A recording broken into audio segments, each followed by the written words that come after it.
All right, so a little update on the 2023 Tundra. Got the 3-inch lift.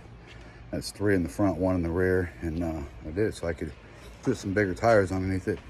And I got about 500 miles on these 35s, so I thought I'd show you what they're doing. So with the 35/11.5/20s, they just barely fit in the back. You see right here, got about 3/4 of an inch clearance on that. Now this moves, and I can pull that back if I need to. Just get something back there and mount that back, or trim it if I need to. But other than that, with the 3-inch lift, it's 3 in the front, 1 in the rear.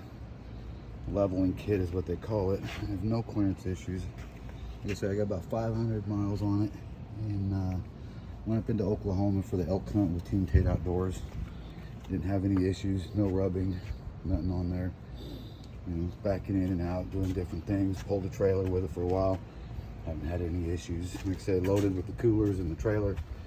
That wasn't rubbing either, so I'm not too concerned with it, but I'll figure out something on that.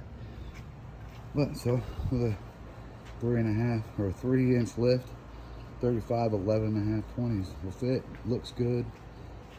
Can't wait to see how they perform out in Colorado. We got another deer hunt coming up in a few weeks, so we'll be in Colorado chasing muleys.